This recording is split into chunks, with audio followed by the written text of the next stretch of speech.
Alrighty, so hi everyone. My name is Alex. I am the CSGA Vice President of Internal Operations, and I'm here today doing the next event in the third year Connect Event series, Guidance on the Personal Statement. This is meant to be an event where third year students can return back to this and help them guide their journey along writing their personal statement, which is a pretty important part of the application. So. Just a brief introduction to the personal statement. It is, of course, a required part of your residency application. You cannot apply to programs without including a strong personal statement or a personal statement at all. It's an opportunity to talk about yourself beyond grades and test scores. So as opposed to just objective measures of your academic record, you can make yourself look good in a subjective setting as well. This is the place where you're going to want to advocate for yourself. You want to show these residency programs why they should be giving you a spot as opposed to lots of other people who are applying, including strong competition from US medical students and DO students as well. And the personal statements can be assigned to individual programs. So it's not like you write a single uh, statement and you broadcast it out to all your programs. You can do that if you want to, but the application process, both the ERAS application and the residency CAS, has a feature where you can assign individual statements to individual programs. So if there's a program that you are highly interested in and you want to go ahead and write something very specific to that program as to why you want to go to that program, you absolutely can do so without assigning that statement to other different residency programs. So it is a tool in your arsenal to convince residency program directors to give you a spot as opposed to anyone else. Of course, some just general steps for writing it. You want to review formatting considerations like the font, the word count, etc. These personal statements take up space in the application. They take up time in the day of the teams who are reviewing different applicants. So you want to ensure that you are adhering to certain guidelines. Of course, you want to brainstorm ideas. You want to take the time to ensure that what you're writing about is worthwhile, is meaningful, is convincing, is sincere. It is you. You don't want to come up with something that is in any way not reflective of who you are and how you're going to be as a person in that residency program from 3 to 7 years, depending on your specialty and what you're applying to. Please draft and redraft and redraft. To go with a single first draft would probably not do you well. You want to ensure that your final product is a very well written piece of literature. Definitely obtain feedback from a trusted colleague or mentor, someone who can be objective and is willing to give you some strong criticisms when you need them. This is something that you really need to have strong going forward, and to have someone who can give you strong feedback is very important. And of course, as obvious as it is, upload the final version to the appropriate location in the residency application. Some people may forget to do that because it's such a hectic time. So don't forget to do that final part. Here are some general considerations as well.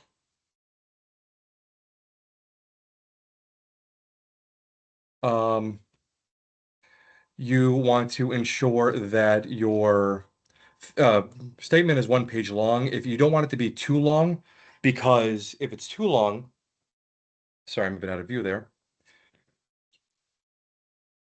So if it's too long, forgive my distraction there. If it's too long, people are not going to want to read that, right? There's a finite amount of space and time that each applicant has when their application is being considered by different residency programs, of course.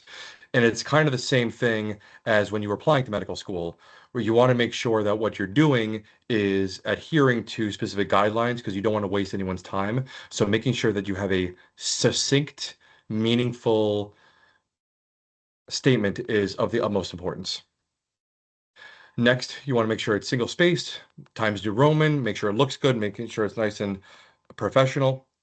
You want to make sure your writing style is up to par so that the sentences are smooth and they're easy to read. You don't want to be in a position where you are in any way causing the reader to be like, okay, what is this person saying? This doesn't sound good. This doesn't look good. You want to tailor to the specific specialty, right? You want to ensure that you are writing as to why you want to go into internal medicine. You are writing as to why you want to go into surgery, into OBGYN.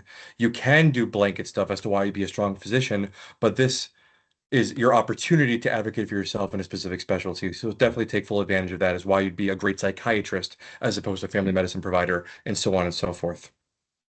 And finally, you want to focus on the positive aspects of yourself, right? What makes you stand out? What are the good qualities that a residency program is going to want you to bring to the table, right? So keep all these things in mind, right? Making sure it's presenting well is very important. Here are some possible ideas as to what you want to talk about when you go into this personal statement. Maybe you have a reason for choosing a specific specialty as opposed to anything else, right? Maybe you're really passionate about surgery. Maybe you're really passionate about OBGYN. Maybe there's something very meaningful in a certain time that really drew you to a certain specialty. So make sure that you can go ahead and articulate that for your personal statement. Additionally, maybe you have a story or an anecdote that led you on this particular path, right? Maybe there's something, a really important patient encounter that made you realize, oh, I want to practice internal medicine for the rest of my life. Or maybe there was some really important outcome or role that you play that made you say, oh, I really want to go into dermatology. So these types of things are important because they show that you are passionate about a specific specialty.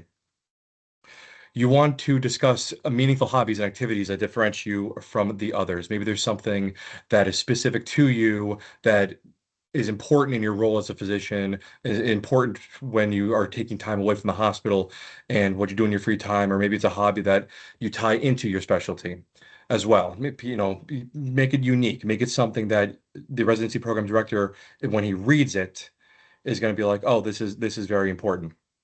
I want to add this person to my residency program. Or what you could contribute to a particular field or specialty. Maybe you have a particular set of skills that you find is worthwhile that maybe would make you weak in one specialty, but makes you strong in the specialty that you want to go in for the next several decades. So be creative. Think of the different things that make you unique as a medical student, as a professional, and emphasize those when you are advocating for yourself to different specialties. Here's your typical format, which seems pretty simple, but I want to go ahead and go over it because there's an art here, right? There's a specific way that you can go ahead and really articulate how you fit into a certain program, right? So first you set up your introduction, right? You really want to create a nice hook, right? You don't want to have an introductory paragraph that a program director goes, "Oh, this is boring. This is not interesting. I have more interesting people I want to put my time into." You really want to get a nice hook from the beginning, right? So bear that in mind when you're drafting this. Like, what's really going to grab someone's attention and make them want to continue reading your personal statement? Because you could have something very, very powerful that maybe a program director will go, "Oh, I want this person," but maybe it's dismissed because that intro paragraph doesn't reel them in. There's not an, there's an art here to ensuring that you are, you know, grabbing the attention of whoever's reading your application, especially when there's hundreds of other applicants or even thousands, depending on the specialty you're going into, right? Then you could take the body paragraph, articulate the positive qualities about yourself. Again, provide any supporting material. Supporting materials would be, you know, details that are maybe pertinent to you.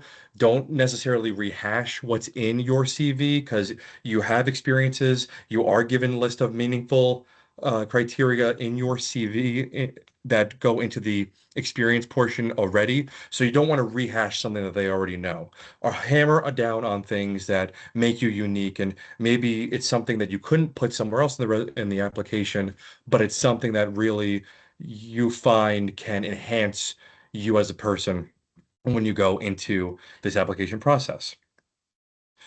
Finally, you want to wrap up that conclusion really well. You want to make sure that you have gone ahead and articulated why you're not only a strong physician, you're a strong OBGYN provider, you're a strong family medicine provider, you're a strong radiologist, you're a strong anesthesiologist, you're a strong fit to that program, why you're an asset to that program, like convince them that you deserve that interview, convince them that you deserve a spot at that program and why you deserve to be given that chance to go into that field for the next several decades of your life.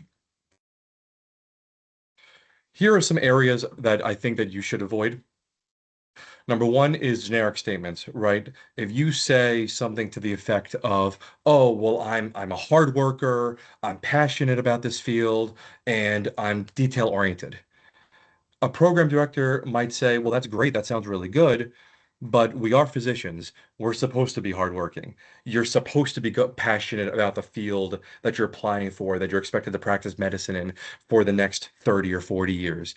You're expected to be detail oriented. That's just part of the job. So these generic qualities aren't going to get you anywhere unless you can really back them up with evidence of, oh, I'm passionate about this field. I know that because I was in this clerkship or I had that patient encounter and it really changed my outlook and it really made me want to pursue this and contribute to this. And then boom, it's no longer generic. It's you've now tailored it to you. Always avoid errors, right? Grammatical mistakes, spelling mistakes, making sure you spell words correctly, making sure you are not doing things that make the residency program director go, "Oh, did anyone even read this?" It's just a bad look on your part. You want to make sure everything is crisp when you are finally applying, right? Not using specific examples. So you want to avoid not using specific examples, which means you want to ensure you are providing specific examples because again, you have a set of experiences that no one else has, and you have a set of perspectives that even if you share an experience with a medical student on the same team, your perspective and how it affected you is could be vastly different, right? So you want to really own in on that when you are going ahead and applying these examples to advocate for yourself. Not balancing emotion and professionalism is a very big one as well, because you are speaking to people who are probably MDs themselves, they're DOs themselves, these are attendings or they're residents. They're somewhere in the professional hierarchy above us as medical students right now. So, as much as you want to convey a sense of emotion and really reel them in and really show that you're more than just test scores and letter grades in your clerkships and whatever else, you got to be able to balance both and show that you have a lot of depth to you without compromising professionalism. Because again, these people are taking a risk on you. They want to make sure that they're adding a professional to their program for the next 3 to 7 years, depending on the residency itself. So to take a risk on you, you have to prove to them that you can balance being a great provider without being a liability to them or to the hospital that you're going to. So bear these things in mind. Starting this process too late is huge, right? So if we know that applications are due in September every year, then you should be working on your statement way ahead of time, right? If you're starting your statement in August, that's way too late because that doesn't give you enough time to not only draft something meaningful, but also ensure that what you're providing is a strong piece of literature and you don't feel pressured to just rush and send something in, right? You want to make sure that you are taking the appropriate amount of time in between your studying, in between all the other extracurriculars and obligations you have in your respective lives to ensure that this very important piece of your application is well written, right? Now, I don't have any specific advice as to when you want to start that process, right? If you feel that you want to start now, go right ahead. September is, 11 months away. If you want to start in May, that's also your prerogative, but just bear in mind how much less time you'll have to redraft and to obtain feedback from a mentor or a colleague and ultimately ensure that it's a robust piece of writing, right? So these types of considerations are unique to the individual and they should not be forgotten at any point. Sensitive topics, definitely avoid those, like politics and religion. I think those are pretty standardized pieces of things in society that we avoid in professional settings. If there's anything else that you can think of that you feel, I don't know how someone might react to this, definitely use your fair best judgment. I mean, if all of us watching this reporting are gonna one day be licensed to practice medicine, then I think we can trust ourselves to determine what is a sensitive topic and what is not. Just use your best judgment, think clearly, ask for advice if you really need to. But definitely be smart about it. And finally, ignoring guidelines. It goes back to what I said before about not adhering to certain protocols, right? If a program director is reading hundreds of thousands of application materials in the months between September and match day in March, then you're going to want to ensure that what you're providing adheres to any guidelines that are specified, because that's an easy way for people to just be like, okay, no, this person doesn't is not detail oriented. They're not adhering to what is set out and or set forward by ERAS or residency CAS or CARMS or even the individual school. If an individual school or hospital has guidelines that they want, definitely ensure that you are doing your research ahead of time and you are adherent to whatever guidelines you can find. Don't just don't be in a position where they can very easily just dismiss you for something so silly, you know? I wanted to include some advice from other CSGA members. I, as the Vice President of Internal Operations, work with other members on the CSGA in the Executive Committee, and I ascertained some of their insight, and I really wanted to share it with you guys here. Hannah, our current Vice President of Clubs and Organizations, says, start brainstorming ASAP, don't have to write the whole thing, but a running list of ideas that you might want to talk about is good to have, right? If you're going internal medicine and you find that your internal medicine clerkship was early, is maybe it was your first one, that's what kicked off your third year. Maybe you have something meaningful from that time so that months later you can refer to it and then it's not such a daunting process that you can't remember anything, right? Keeping a running list is huge. And if you know residents, have them read it over. People that you know that are going into the same specialty as you, they can give you some insight as to what different program directors in that particular specialty can provide. And furthermore, I got some insight from Dakota Top, our student body vice president, and she says record meaningful patient encounters that made you choose a specialty. Try to have a why this specialty. And I completely agree with you. Agree with her because it's true. If you're going into a specific specialty, well, why do you want to go into OBGYN? You could have gone into psychiatry. You could have gone into family med. You could have gone into something else. Why OBGYN? Why dermatology? Why radiology, right? You want to articulate that you're picking a specific field for a very unique reason as opposed to anything else, right? We have the knowledge. We are equipped to be able to go into any specialty, but obviously we need to argue for ourselves as to why we deserve to be in a certain specialty. So having a very important patient encounter will help you as a future physician in advocating for yourself to that endeavor. And I'd like to thank Hannah and Dakota publicly for providing feedback that I can add to this presentation today. I wanted to go ahead and add some resources as well. The first four bullet points come from different public resources that we have, going down the list, the AMC site, the family practice site, the psychiatry site. I forget what ASA HQ was, honestly, but it was something important. And maybe it's the anesthesia people. I honestly forget. But the point is, it's all education that you should be aware of. These are all sites that correspond to different professional organizations. Obviously, each specialty has their own professional organization. And if you're going into a certain specialty or you want to, I would highly recommend that you take the time to research what professional organization goes along with your specialty and find out different resources, different guidelines, different things that can help you be a more competitive applicant, right?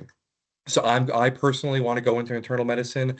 I know that the internal medicine people, that's the American College of Physicians. So I will go onto the ACP site frequently, read stuff, try to get an idea of what's going on. And I highly, highly recommend that you do that for your respective specialties as well.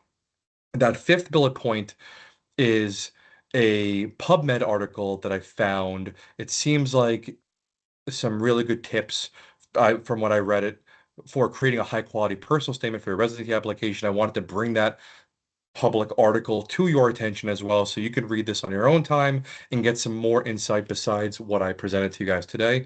I also want to give a shout out to the OCA department at Ross because the significant portion of this content did come from the content that they provide as well to the RUSM student body.